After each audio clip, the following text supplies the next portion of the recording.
हरे कृष्णा। हाँ, पहले आपको कल पहले अध्याय का 10वां श्लोक आपको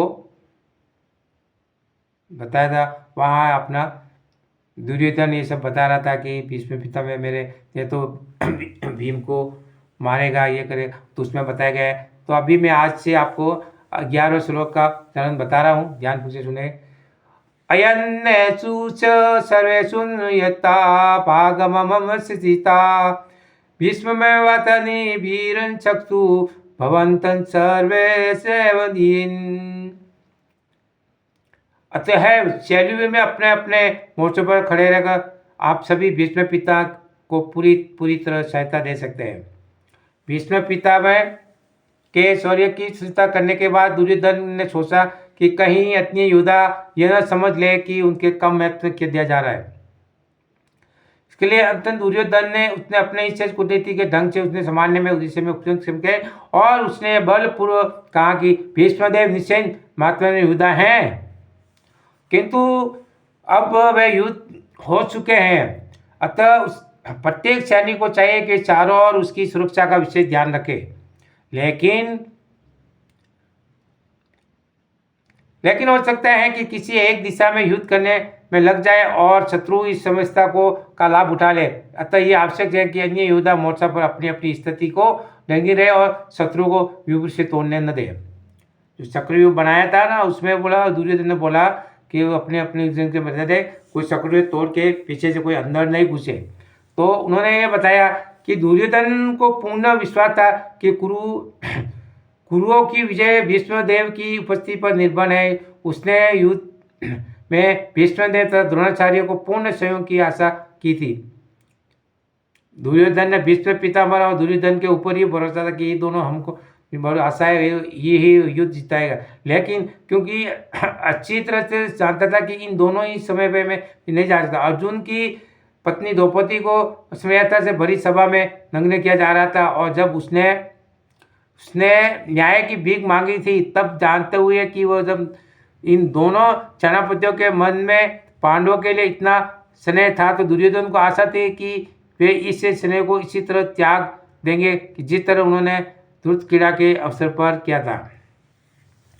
12वां श्लोक में बता रहे हैं कि तच्चेन सजनन यतन कुरु वृदनम पितामह चिहनारम विज्ञोरचनचरम नुरतम प्रतापनम वानम। तब कुरुवत्सन के वयोवृषण प्रभ प्रतापी एवं भीष्म पिता के सिंह गर्जना की सी ध्वनि करने वाले अपने संघ को उत्सत करके स्वयं बजाया और उसने दुर्योधन को हर्ष किया।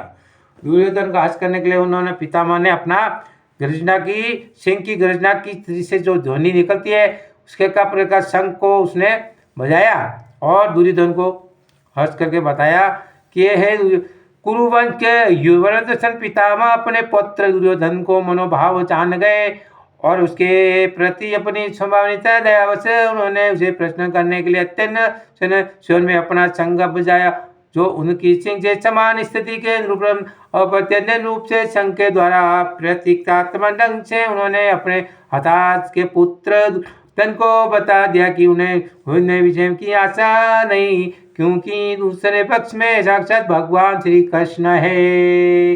हरे कृष्णा कृष्ण कृष्ण हरे हरे, हरे राम राम राम हरे हरे।